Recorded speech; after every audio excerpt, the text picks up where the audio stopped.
Got it up to Didier on the far side. With this that you hear in the background. To the 20, the 15, the 10.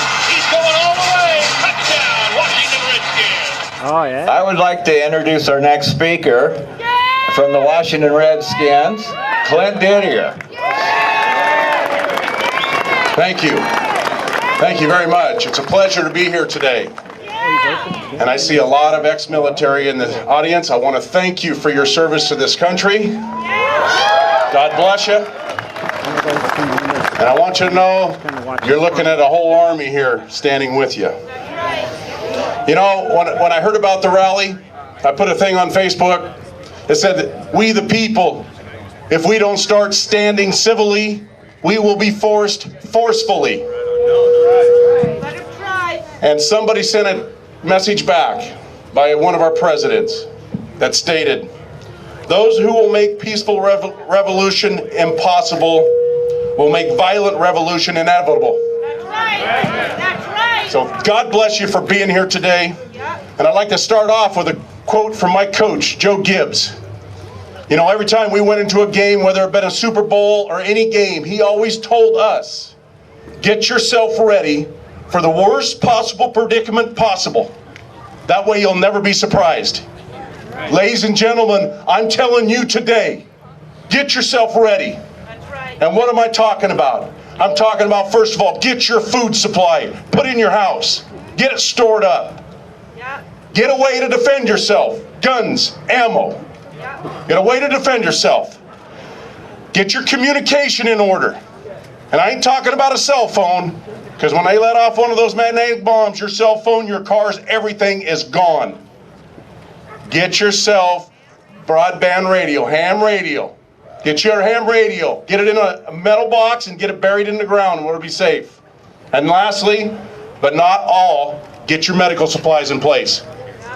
Get yourself ready for the worst possible predicament you can imagine. That way you'll never be surprised. And in Franklin County, I am here proud to say that we have started and organized our Committee of Safety. You asked me, what is a Committee of Safety? Our first President of the United States, George Washington, was part of a Committee of Safety. Get in your county, get people that you would trust your life with, and start organizing your Committee of Safety. People will say, well, that's a militia. No, it's not.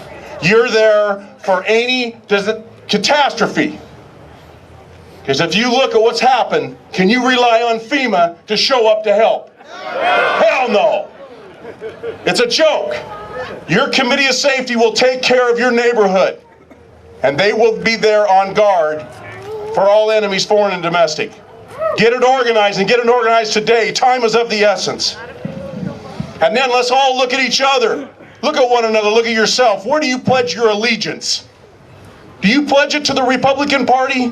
Do you pledge it to the Republican Party, the Democrat Party, or the Independent Party? No. Do you pledge it to your union? No. And I ask the union members, look at your union.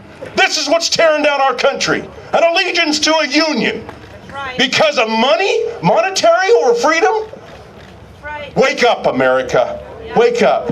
We should pledge especially no allegiance to this damn United Nations. Get the United Nations out of the United States and the United States out of the United Nations. Get them out of here. We don't want no part of it. Figure it out. John Adams' quote, power. Power always thinks it has a great soul and vast views beyond the comprehension of the weak, and that it's doing God's service when it's violating every one of its commandments. Obama. In our Declaration of Independence, you heard Sharon talk about our inalienable rights. Let's first talk about the pursuit of happiness. Obama passed an executive order 13,575, the White House Council on Rural America. He also just passed the food safety bill. These two, along with a lot of others, are a declaration of war on the American farmer. That's right. Get your food supply in order. They're coming after us. They're trying to shut us down.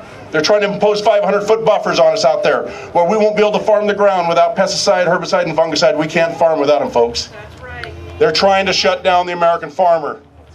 You see, in the UN Accord, the first paragraph states there's too many people in the world. They say that 7 billion is unsustainable. They want it down to 1 billion. And then you got Ted Turner and Jacques Cousteau that wants it down to 350 million. Well, then come on to the front of the line, Ted and Jacques. Let you be the first ones. Let's see you get to the front of the line and lead by example. Liberty. Obama says that all these executive orders on these gun laws, if it would save, excuse me, I'm getting ahead of myself, but all these, you can keep your shotgun and you can keep your rifle. We're not going after those. Well then, Brock, then why the hell are you keeping Eric Holder as your Attorney General when he has made the statement that the Second Amendment right does not entitle an American to own a gun? Then why in the hell have you got him still as your Attorney General? That's right. Life. Barack Obama made the statement that if these executive orders just saves one life, it'll be worth it. Well then, Barack Obama, where was your stance 3 times in Illinois when you voted? When a botched abortion was unable to be completed and a baby is screaming for its life, you take it into another room and you kill it? You hypocritical piece of crap. Barack Obama is not my president.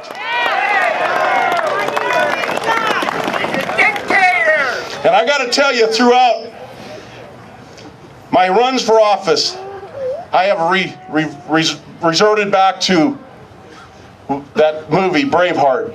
And if you watch that movie and you follow the lines in that movie, ladies and gentlemen, there is things in there that we need to hear. Robert the Bruce, when he, got to get to my quotes here to make sure I use the right one. But when Robert the Bruce, when he was knighted, and he got up to leave the chamber because the Scottish were bickering with one another over a land title. And he says, "Where you go, William?" And he says, "I'm going to England to defeat the English on their own soil." And he says, "That's impossible." He says, "Is it?" "Well, you're busy scrabbling over the scraps from Longshank's table. You've missed your God-given right to something much better." And he says, "The difference between you and I is you think the people exist to grant you title. I think your title is there to make sure they have freedom. And I go to England to make sure of it." Ladies and gentlemen, that speaks volumes of the people that are representing you and I today. They are doing nothing but padding their pockets and getting filthy rich on our efforts. And it's got to stop.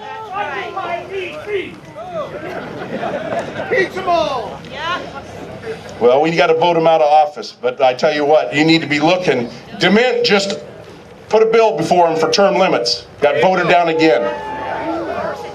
Yes, it did, because they want to rule us. Rubio has it right, ladies and gentlemen. Obama is a coward. Yes, he is. He's a coward because he and the rest of those crony politicians won't tell you the truth, their true agenda. It's a one world order. They're working overtime to bankrupt this country. Yes, they are. So that we fall into this one world order because we don't have a currency that's sound anymore. So we have to move quickly. Get your things in order, your food supply. I'm telling you right now, it's going to be inevitable. You have to have it ready. Has Obama transformed our country from the land of the free and the home of the brave to the land of the constrained and the home of the cowardly?